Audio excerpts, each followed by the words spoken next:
मी मस्त हिरवी हरभऱ्याची ओली भाजी घेतलेली आहे, लसूण घेतलं आहे आणि लाल मिरच्या घेतलेल्या आहे. हिरव्या ज्या पिकतात त्या लाल होतात त्या घ्यायच्या. ह्या भाजीला अशा मिरच्या खूप छान लागतात.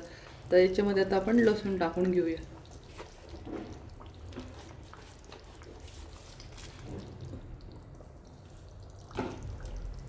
आता हे मस्त बारीक करून घ्यायचं आहे याच्यामध्ये.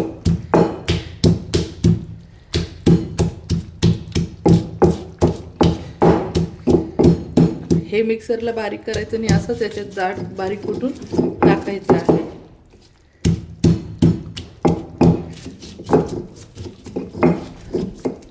आता हे सर्व असं बारीक करून घेऊया. अशा पद्धतीने हे सर्व कुटून घ्यायचं आहे आणि जाड जाडच ठेवायचं आहे, एकदम बारीक नाही करायचं आहे. चला तर आता आपण भाजीला फोडणी देऊन घेऊ. इथे मस्त आता कढईत तेल टाकून घेतलेलं आहे. त्यामध्ये आपण जी लसूण मिरची कुटलेली ती टाकून घ्यायची आहे.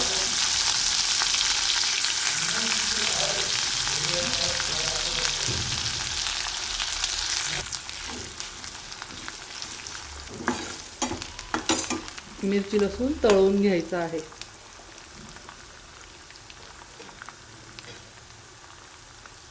तर इथे बारीक चिरलेला कांदा टाकून घ्यायचा आहे.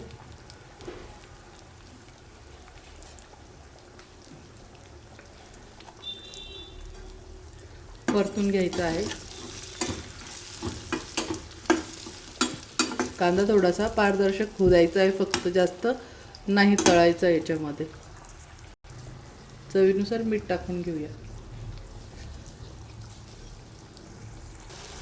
कांदा जास्त लाल होऊ द्यायचा नाही. आता आपण हरभऱ्याची भाजी आहे ओली ती धुवून याच्यात टाकून घ्यायची आहे.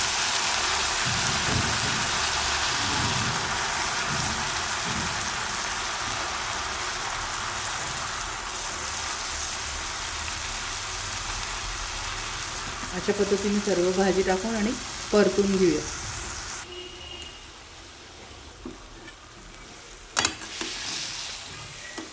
अशी मस्तपैकी परतून घेणार आहोत. ही अशी साध्या पद्धतीने बनवलेली हरभऱ्याची भाजी चवीला खूपच छान लागते. पोळी बरोबर, भाकरी बरोबर. आपले महाराष्ट्रीयन लोकांना बाजरीच्या भाकरी बरोबर छान जास्त आवडते.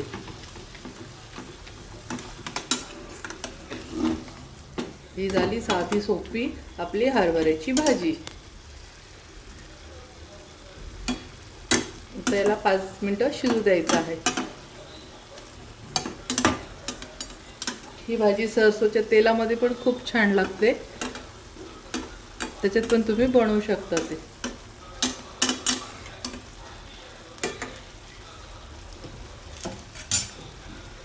5 मिनिटं आपण झाकण ठेवून आणि 5 मिनिटं बारीक गॅसवर शिजून घ्यायची आहे. झाली आपली चण्याची भाजी, हरभऱ्याची भाजी दोन्ही म्हणतात त्याला. बघू शकता किती सुंदर मेथीसारखा कलर आहे आणि हिरवागार. कधी तेलाच्या फोडणीमध्ये आपण जर मीठ टाकलं तर भाज्यांचा कलर असा हिरवागार येतो. मेथी असो कुठली हिरवी भाजी असो, तेलात मीठ टाकायचं तेव्हा असा भाज्यांचा सुंदर कलर येतो.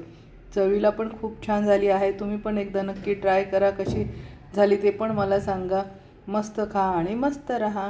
आवडलं असेल तर माझ्या चॅनलला लाईक करा आणि सबस्क्राईब करा आणि शेअर करा.